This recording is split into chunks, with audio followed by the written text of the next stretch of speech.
اعوذ باللہ من الشیطان الرجیم بسم اللہ الرحمن الرحیم اتبعوا اور وہ پیچھے ہو لیے اتباع کی انہوں نے ما اس علم کی تتلو الشیاطین جو شیاطین پڑھتے تھے علی ملک سلیمان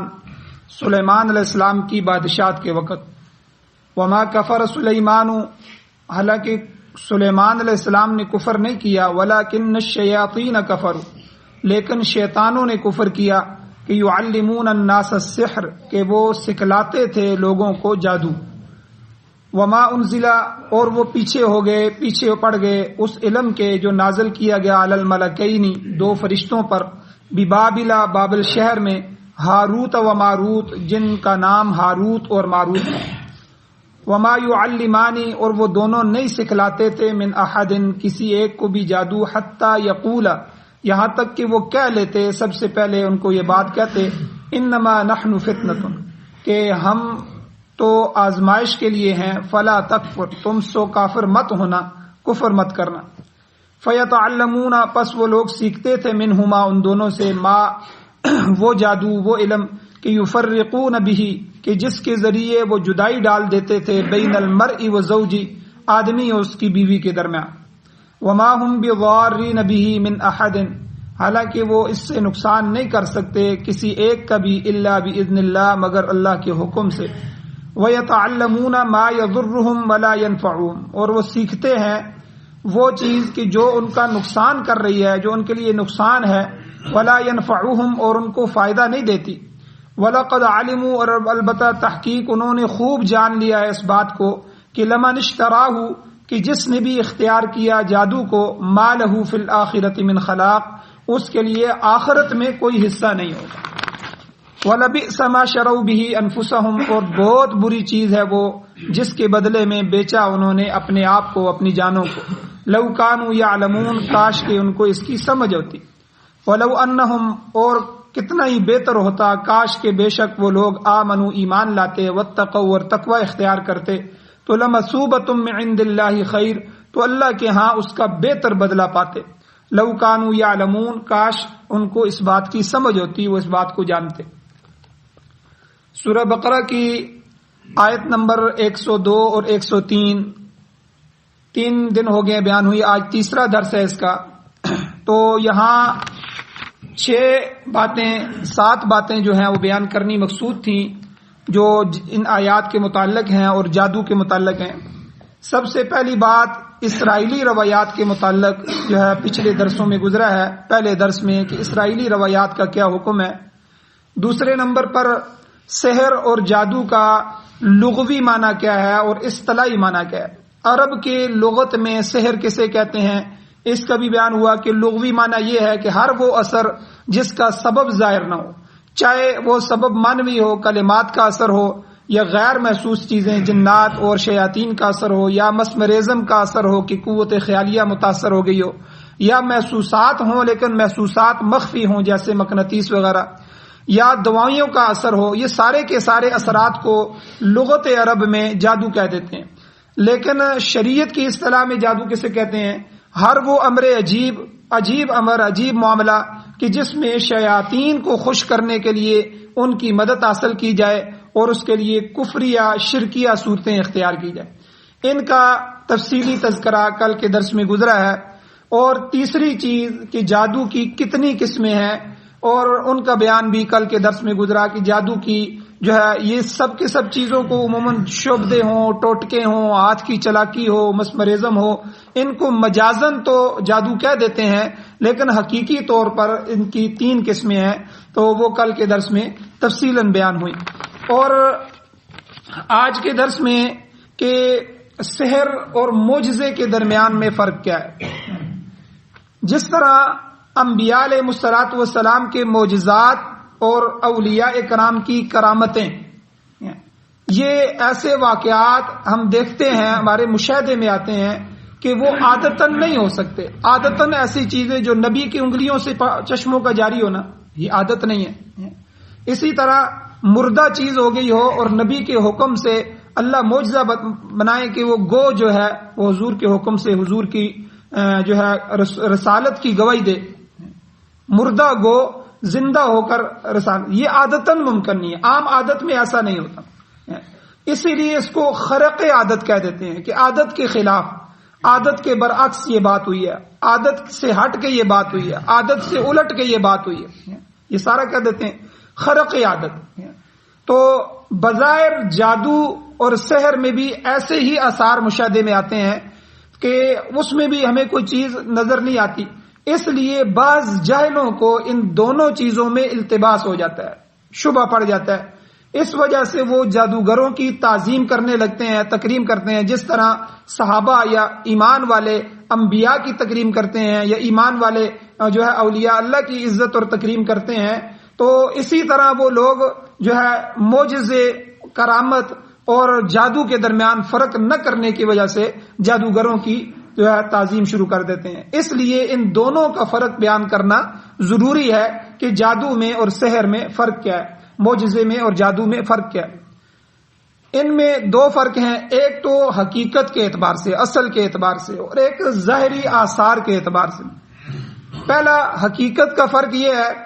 کہ سحر اور جادو سے جو چیزیں ہماری مشاہدے میں آتی ہیں، ہم ان کو دیکھتے ہیں، یہ دائرہ اسباب سے الگ کوئی چیز نہیں ہے، ان کے پیچھے دائرہ اسباب کے اندر کوئی نہ کوئی ایسا سبب موجود ہوگا جس کی وجہ سے یہ جادو ہوا ہے۔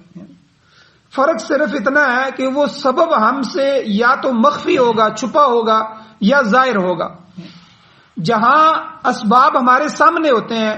وہ آثار ان اسباب کی طرف منسوب کر دیے جاتے ہیں کہ یہ تو فلاں چیز ہوئی ہے تو اس لیے، اس نے یہ چیز کھائی تھی تو اس لیے اس کی طبیعت خراب ہوگی، ہمیں پتہ ہے کہ اس نے یہ چیز کھائی ہے،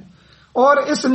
اس کو دل کا مسئلہ تھا، ہارٹ کا مسئلہ تھا، ڈاکٹروں نے منع کیا تھا، فلاں چیز کھائی ہے تو اس کے ہارٹ اٹیک ہو گیا۔ اب یہ سبب ہمارے سامنے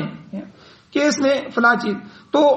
بعض دفعہ جو ہے اسباب ظاہر ہوتے ہیں، تو جب اسباب ظاہر ہوتے ہیں تو ہم اس چیز کو ان اسباب کی طرف منسوب کر دیتے ہیں کہ یہ ان اسباب کی وجہ سے ہوا ہے، تو اس میں کوئی تعجب بھی نہیں ہوتا،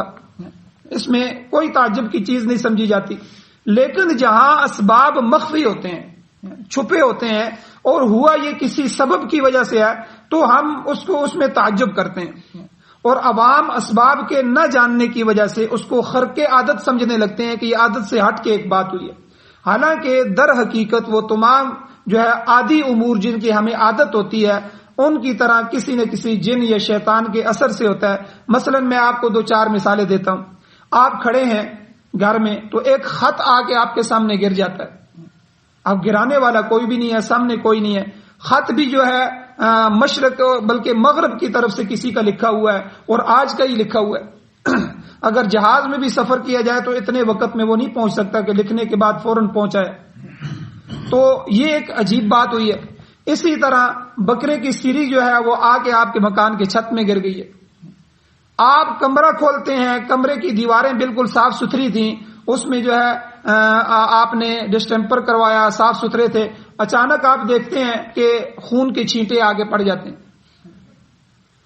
اور اسی طرح جو ہے کوئی پیڑا آ کے گر گیا یا تویز آ کے آپ کے سین میں گر گئے، یہ سارے جادو میں ہوتی ہیں، یہ ساری چیزیں ہوتی ہیں، لوگ آگے کہتے بھی ہیں اور اس طرح ہوتا بھی ہے۔ اب یہ چیز لوگ اس میں معجزے میں اور اس میں فرق نہیں کر سکتے، کہتے ہیں یہ بھی خرق عادت ہوئی ہے۔ اب اس کے پیچھے سبب ہوتا ہے، وہ سبب مخفی ہوتا ہے، کیونکہ جو شیاطین ہوتے ہیں، جنات ہوتے ہیں، اللہ نے ان کو ایسے اعمال اور ایسے افعال کی قوت دی ہوتی ہے کہ وہ اتنا سفر کر لیتے ہیں اور وہ اس کے ساتھ ساتھ ان چیزوں کو پہنچا دیتے ہیں۔ اب جادوگر جو ہوتے ہیں اصل وہ مدد لیتے ہیں جنات کی، شیاطین کی، ان کو خوش کرنے کے لیے وہ کفریہ کلمات اور عبادات اور کفریہ چیزیں، گندگی، نجاست جو میں نے کل کے درس میں بیان کی، وہ سارا کام کرتے ہیں، اور وہ جن اور جنات ان کے تابع ہو جاتے ہیں، اور جب وہ تابع ہوتے ہیں ان سے وہ کام لیتے ہیں۔ وہ سری پہنچانے والے وہ جنات ہوتے ہیں، وہ تعویذ گرانے والے جنات ہوتے ہیں، اور وہ ساری کی ساری چیزیں۔ اب جب تعویذ گر گئے، اگر آپ کو پتہ چل گیا، آپ نے حل کر لیا، مسئلہ حل ہو گیا، کسی عامل کے پاس گئے جو ہے علماء عامل ہوں تو ان سے مسئلہ حل۔ لیکن اگر آپ کو پتہ نہ چلا، وہ کسی پودے کے اندر انہوں نے گاڑ دیے یا گھر کے کسی دیوار کے اندر چھپا دیے یا کسی جگہ،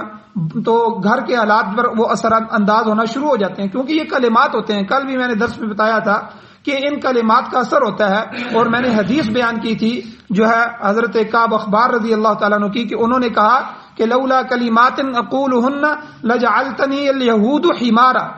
کہ میرے مسلمان ہونے کی وجہ سے یہود نے مجھ سے اتنی بڑی دشمنی کی، اگر میں وہ کلمات نہ پڑھتا تو یہود مجھے گدھا بنا دیتے۔ تو یعنی جادو کے اثرات ہوتے ہیں، اور جادو کے یہ کلمات اور یہ منتر اور ان کی وجہ سے برے اثرات ہوتے ہیں، اور جب وہ کلمات اچھے پڑھے جائیں تو اس سے جادو کا توڑ بھی ہوتا ہے۔ قرآن کی تلاوت سے جادو کا توڑ ہوتا ہے، ٹھیک ہے، صاف ستھرا رہنے سے جادو کا توڑ ہوتا ہے، 5 وقت کی نماز پڑھنے سے جادو کا توڑ ہوتا ہے، اللہ کا ذکر اور حضور علیہ الصلوۃ والسلام پر درود شریف پڑھنا، اس کی کثرت کرنے سے جادو کا توڑ ہوتا ہے، بلکہ ایسے لوگوں پر جادو نہ ہونے کے امکان زیادہ ہوتے ہیں۔ تو اس لیے ایسے اعمال اور افعال کی قوت شیاطین کو ہوتی ہے کہ وہ جو ہے ان اسباب طبیعہ کے تحت جو ہے وہ اسباب ہم سے مخفی ہوتے ہیں، لیکن لوگوں کو مغالطہ ہو جاتا ہے کہ یہ بھی خرق عادت ہے معجزے کی طرح۔ اب یاد رکھیں کہ یہ بات تو ہمیں سمجھ آ گئی کہ جادو کے پیچھے اسباب ہوتے ہیں، لیکن وہ اسباب ہم سے مخفی ہوتے ہیں، ہمیں نظر نہیں آ رہے ہوتے۔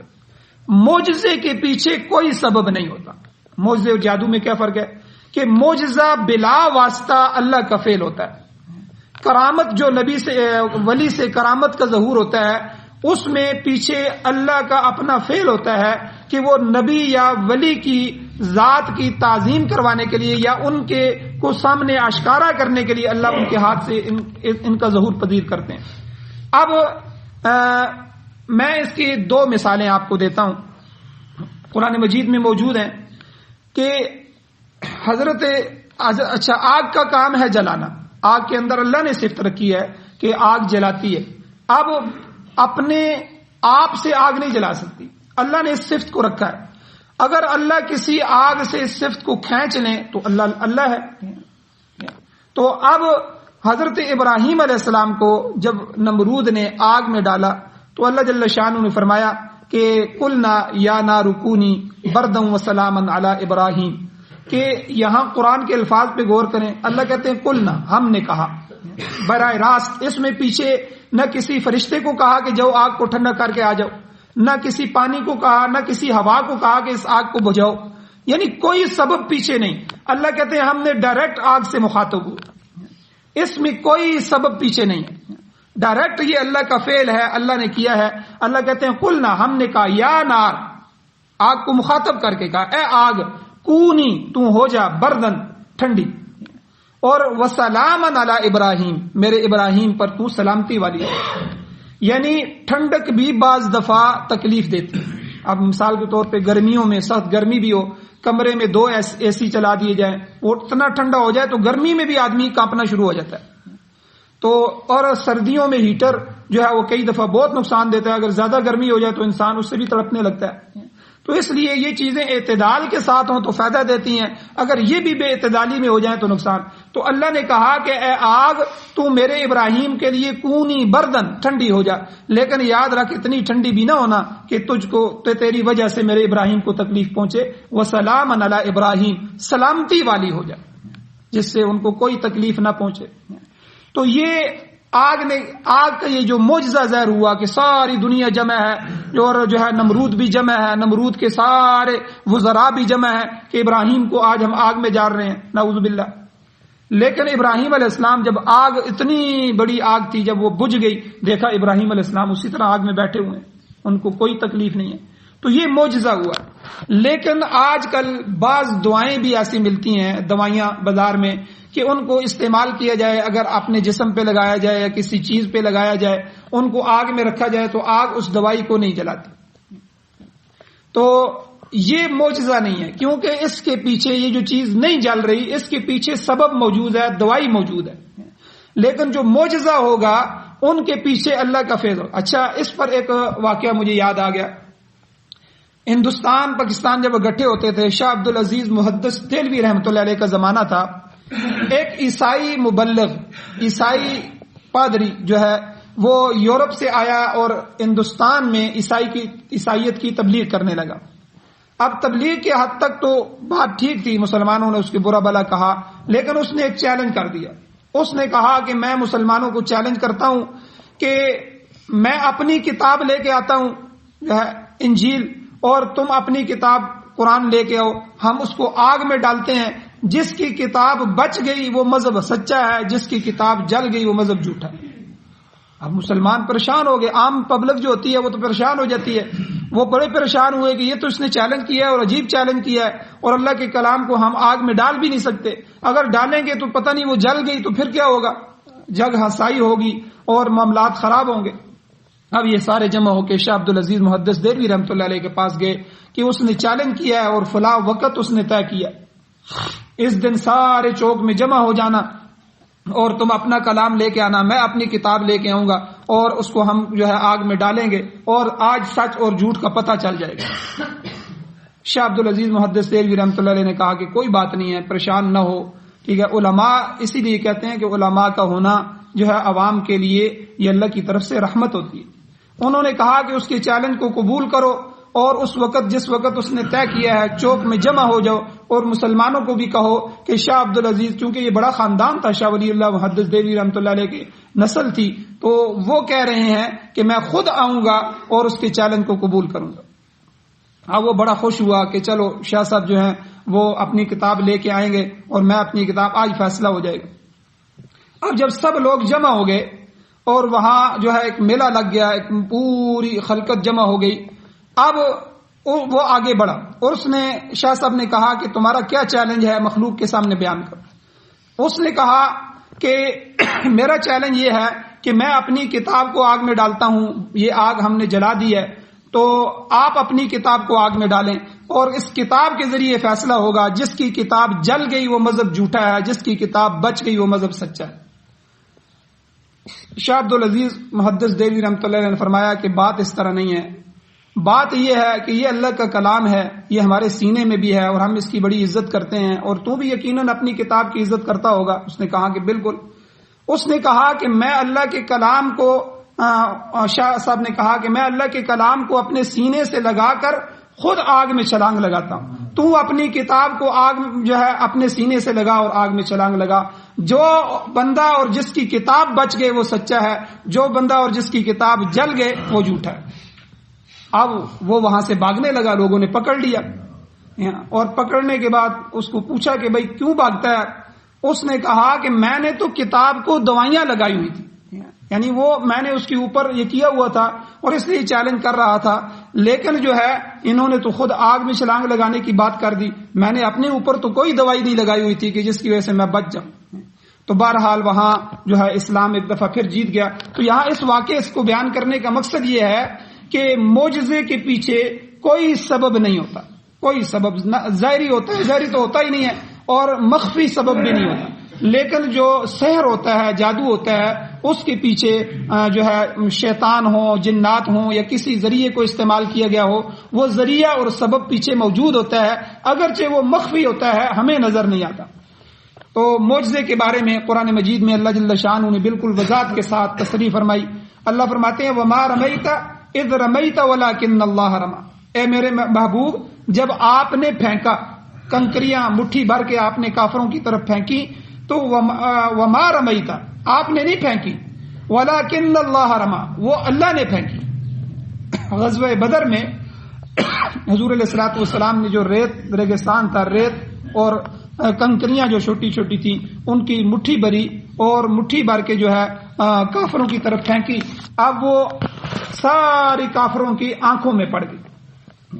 اب ان کی آنکھوں میں پڑ گئی، وہ آنکھوں کو ملنے لگے۔ تو یہاں یہ ایک معجزہ ظاہر ہوا تھا، تو اللہ نے اس کی وضاحت فرمائی کہ اے میرے محبوب جب آپ پھینک رہے تھے تو آپ خود تو نہیں پھینک سکتے،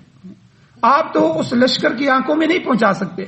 اور یہ جو معجزہ ہوا ہے یہ ہمارے ہاتھوں سے ہوا ہے، ہم نے خود پہنچایا۔ تو اس لیے معجزے اور جادو کے درمیان یہ فرق ہوتا ہے۔ اب یہاں ہمیں یہ بات تو پتہ چل گئی، لیکن ایک سوال یہ ہوتا ہے، باقی رہ جاتا ہے کہ عوام الناس اس فرق کو کیسے پہچانیں گے کہ یہ جادو ہے یا یہ معجزہ ہے، یا یہ اب معجزہ تو ہو نہیں سکتا، انبیاء دنیا میں آ نہیں سکتے، لیکن اب ولی کی کرامات ہیں۔ اب کرامت اور جادو کے درمیان جو ہے یا معجزات جو ہو چکے ہیں ان کو ہم کس طرح الگ کریں گے کہ جادو جو ہے؟ تو اس کا جواب یہ ہے کہ عوام کے پہچاننے کے لیے بھی اللہ نے کئی فرق ظاہر کر دیے کہ سب سے پہلے یہ کہ معجزہ یا کرامت ایسے حضرات سے ظاہر ہوتی ہیں جو متقی ہوں، تقوی دار ہوں اور طہارت والے ہوں، پاکیزگی کی زندگی گزار رہے ہوں، جن کے اخلاق عمدہ ہوں، جن کے اعمال اعلیٰ ہوں اور سارے لوگ اس کا مشاہدہ کر رہے ہیں۔ نبی کے اعمال سب سے زیادہ اچھے ہوتے ہیں، نبی کا تقوی سب سے زیادہ ہوتا ہے، اور پھر اس کے بعد جو نبی کے جتنا قریب ہے، ولی کہتے ہی اسے ہیں جو جس پر نبوت کا عکس پڑتا جائے، جو نبی کے اعمال، نبی کے افعال، نبی کا طریقہ اختیار کرتا جائے، جو جتنا پیغمبر کے جتنا زیادہ قریب ہوگا تقوی میں، اعمال میں، اخلاق میں، اقوال میں، وہ اتنا ہی بڑا ولی ہوگا۔ اور جو ہے چونکہ نبوت کے ساتھ اس کو نسبت ہو گئی ہے، اس لیے جو ہے اس کے ہاتھ سے بھی بعض دفعہ کرامات ہوتی ہیں۔ تو اس لیے جو ہے جو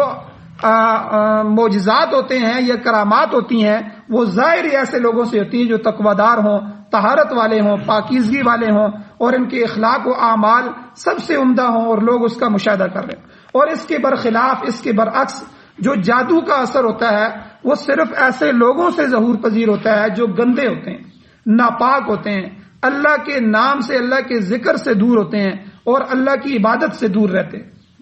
تو یہ چیز ہر انسان اپنی آنکھوں سے دیکھ کر بھی معجزے میں اور جادو میں فرق کر سکتا ہے۔ پہلا فرق تو یہ ہے۔ دوسری چیز جو علماء نے لکھی ہے کہ عادت اللہ جاری ہے، اللہ کا طریقہ یہ جاری ہے کہ جو شخص معجزے اور نبوت کا دعویٰ کر کے جادو کرنا چاہے گا اس کا جادو نہیں چل سکتا۔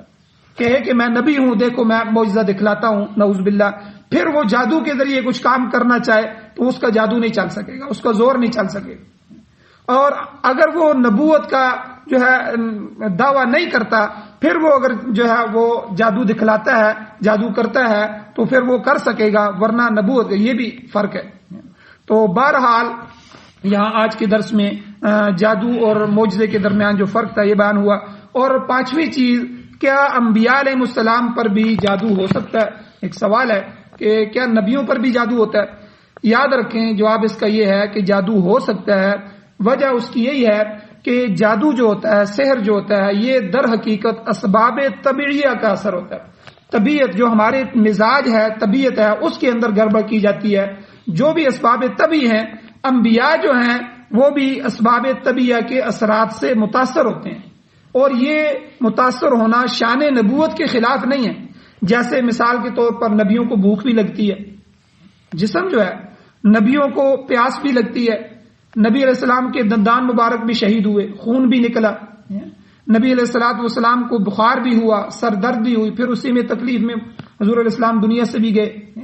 اور اسی طرح نبی پر جو ہے یہ سارے اثرات جو طبی اثرات ہوتے ہیں جو عام انسان پر ہو سکتے ہیں، وہ سارے کے سارے اثرات جو ہے، جس طرح بیماری ہے، بیماری سے شفا پانا ہے، یہ سارے ظاہری اسباب جو ہیں یہ نبی کے ساتھ بھی ہو سکتے ہیں۔ اسی طرح جادو کے جو باطنی اسباب ہوتے ہیں اس سے بھی انبیاء علیہ السلام متاثر ہو سکتے ہیں، اور یہ تاثر شان نبوت کے خلاف نہیں ہے۔ اب احادیث میں آتا ہے کہ حضور علیہ الصلوۃ والسلام پر یہودیوں نے جادو کیا۔ اب جادو کس طرح کیا؟ جادو کا ہونا، جادو کے آثار کا ظاہر ہونا، پھر بذریعہ وہی جادو کا پتہ چلنا، کہ یہ ساری چیزیں حدیث میں آئی ہیں، یہ حضور علیہ السلام پر ہوئی ہیں۔ کہ یہودیوں نے ایک باندی تھی، لونڈی تھی، جو نبی علیہ الصلوۃ والسلام کے گھر میں آتی تھی، تو اما عائشہ صدیقہ یا دوسرے ازواج مطہرات جو حضور علیہ السلام کی کنگھی کرتی تھیں، تو جو بال کنگھی میں آ جاتے تھے تو یہودیوں نے وہ بال جو حضور کے اپنے تھے وہ بال منگوائے، ان بالوں پر انہوں نے جادو کیا، بالوں کو 11 گرے لگائی، 11 جو ہے گانٹیں لگائی، اور ہر گانٹ پہ انہوں نے منتر پڑھے، اور ہر گانٹ پر انہوں نے جادو کیا۔ اب مدینہ کے جو کنویں تھے، بعض کنویں خشک ہو گئے تھے، ان میں سے ایک پرانا ویران کنواں تھا جو آبادی سے ہٹ کے تھا، اس کنویں کے بالکل درمیان میں ان بالوں کو رکھ کے اوپر بڑی چٹان رکھ دی۔ اب یہ کنواں اور اس کا ماحول اور نیچے وہ سارا کچھ، یہ سارا منتر کا حصہ تھا، جادو تھا، اس ویرانہ اور یہ ساری چیزیں اس پر اثر انداز ہوئیں۔ اب احادیث صحیحہ میں آتا ہے، صحیح حدیث میں آتا ہے کہ حضور علیہ الصلوۃ والسلام پر اس جادو کے آثار بھی شروع ہوئے۔ حضور علیہ السلام بات کرنا چاہتے تھے تو بات رک جاتی تھی، بعض دفعہ ایک بات کلمات کہنا چاہتے تھے، دوسرے کلمات نکل جاتے، یہ اثرات شروع ہوئے۔ اب اللہ کی 100 حکمتیں ہوتی ہیں، اللہ بتلانا چاہتے ہیں یا ان چیزوں کو اشکارا کرنا چاہتے ہیں۔ اب حضور علیہ الصلوۃ والسلام پر بس اتنے سے آثار ہوئے جو ابتدائی آثار تھے کہ حضور علیہ الصلوۃ والسلام کو خواب میں بتا دیا گیا. پیغمبر کا خواب بھی معجزہ ہوتا ہے، وہی ہوتی ہے. اب حضور علیہ السلام سوئے ہوئے تھے تو خواب میں 2 فرشتے آئے، انسانی شکل میں آئے، اور انہوں نے کہا، ایک فرشتے نے دوسرے کو کہا کہ بھئی یہ کون ہے؟ تو دوسرے نے کہا کہ یہ پیغمبر علیہ الصلوۃ والسلام ہے. اچھا ان کو کیا ہوا ہے، یہ بیمار پڑے ہیں؟ دوسرے نے کہا کہ ان پر یہودیوں نے جادو کیا ہے. کنہوں نے جادو کیا؟ فلاں فلاں فلاں یہودی نے جادو. کس طرح جادو کیا ہے؟ وہ طریقہ بھی بتایا کہ اس طرح بال منگوائے ہیں اور اس طرح جادو ہے. اچھا ان کو کہ جادو کا توڑ کیا ہے، جادو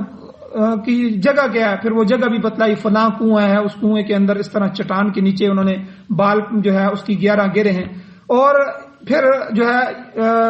جو قل اعوذ برب الفلق قل اعوذ برب الناس کا شان نزول بعض مفسرین یہی لکھتے ہیں کہ یہ آیتیں، یہ دونوں صورتیں جو آخری ہیں یہ اسی وقت نازل ہوئیں، اور حضور اسلام کو صرف ان کی 11 آیتیں ہیں دونوں صورتوں کی. حضور جو ہے صحابہ کو حضور نے بتایا، پھر وہ اس کنویں پہ گئے، وہاں سے وہ بال نکالے گئے اور پھر ان میں سے ہر ایک گرہ کھولی گئی، ایک ایک گرہ کھولتے گئے، ایک ایک آیت پڑھتے گئے. پھر وہ ان آیات کی وجہ سے وہ سارا جادو ختم ہو گیا، حضور اسلام کی کیفیت بالکل ٹھیک ہو گئی. تو یہ پیغمبر کو جو جادو لگنا ہے، جادو کا ہونا ہے، یہ احادیث سے ثابت ہے. اور اسی طرح حضرت موسیٰ علیہ السلام کا سحر سے متاثر ہونا یہ خود قرآن مجید میں بیان ہوا ہے، جو میں نے کل میں بیان کیا تھا کہ یخیر الیہ من سحرہم انہا تسعی، کہ ان کے خیال میں یہ بات آ رہی تھی کہ ان کے جادو کی وجہ سے، من سحرہم، جو فرعون کے جادوگروں نے جادو کیا تھا ان کے جادو کی وجہ سے یہ بات تھی کہ انہا تسعی، کہ بے شک وہ جو رسیاں تھی وہ تو سانپ بن گئے ہیں اور وہ دوڑ رہے ہیں. یہ موسیٰ علیہ السلام خود مشاہدہ کر رہے تھے. اب اس کا اثر کیا ہوا جادو کا کہ فَأَوْجَسَ فِي نَفْسِهِ خِيفَةً موسیٰ، اللہ نے فرمایا کہ موسیٰ علیہ السلام نے اس کا خوف طاری ہونا اپنے اوپر محسوس کیا، کہ اس کا خوف ان پر طاری ہو گیا کہ یہ کیا ہو رہا ہے. وہ پیچھے ہٹنے لگے، دوڑنے لگے. تو یہ سارا کچھ ہوا. تو یہ آج کے درس میں 2 چیزیں بیان ہوئیں کہ جادو اور معجزے کے درمیان میں فرق کیا ہوتا ہے، اور عوام اس کو کس طرح پہچان سکتی ہے، اور کیا انبیاء پر جادو ہو سکتا ہے، اور اس کی بھی تفصیل بیان ہوئی. اللہ جل شانہ سے دعا ہے اللہ عمل کی توفیق عطا فرمائے. کل کے درس میں انشاءاللہ سحر کے، جادو کے احکام شرعیہ کیا ہے، شریعت کیا کہتی ہے، اور ان کے بارے میں، جادوگروں کے بارے میں حکم کیا ہے، اور اسی طرح ہاروت اور ماروت کا جو قصہ ہے وہ قصہ کیا ہے اور اس کی تفصیل کیا ہے، انشاءاللہ کل کے درس میں بیان ہوگی. اللہ جل شانہ سے دعا ہے اللہ عمل کی توفیق عطا فرمائے. آمین. الحمد للہ رب العالمین والعاقبۃ للمتقین والصلاة والسلام علی رسولہ النبی الامی الکریم. اللهم ربنا آتنا فی الدنیا حسنۃ وفی الآخرۃ حسنۃ وقنا عذاب النار. یا اللہ ہماری کمیوں کوتاہیوں کو معاف فرمائیے، درگزر فرمائیے. یا اللہ قرآن و سنت کے ہمیں قریب فرمائیے، شیاطین اور جنات کو ہم سے دور فرمائیے. یا اللہ ان کے اثرات سے ہمیں دور فرمائیے. یا اللہ جادوگروں کے جادو سے، یا اللہ جادو ٹونوں سے، یا اللہ لالچوں کی لالچ سے، حاسدین کے حسد سے، نظر بد لگانے والوں کی نظر بد سے، یا اللہ ہم کو، ہماری اولادوں کو، نسلوں کو محفوظ فرما. یا اللہ ہر طرح کی برائی کو یا اللہ ہم سے دور فرما. یا اللہ ہر طرح کی نیکی، تقوی، طہارت، پاکیزگی، 5 وقت کی نماز، حضور علیہ السلام کے سنت طریقے، آپ کے اعمال افعال ہمیں نصیب فرما. یا اللہ اسی قرآن و سنت کو پوری دنیا میں غالب فرما، اس نظام کا غلبہ ہمیں نصیب فرما. قرآن و سنت کو بطور آئین، بطور دستور ہمیں نصیب فرما. یا اللہ قرآن مجید میں جو بھی کفر، شرک، فسق و فجور، یا اللہ شر بیان کیا گیا ہے، یا اللہ ان سب سے ہمیں بچنے کی توفیق نصیب فرما. یا اللہ قرآن و سنت میں جو بھی خیر کی باتیں بیان کی گئی ہیں، یا اللہ ہمیں ان پر عمل نصیب فرما.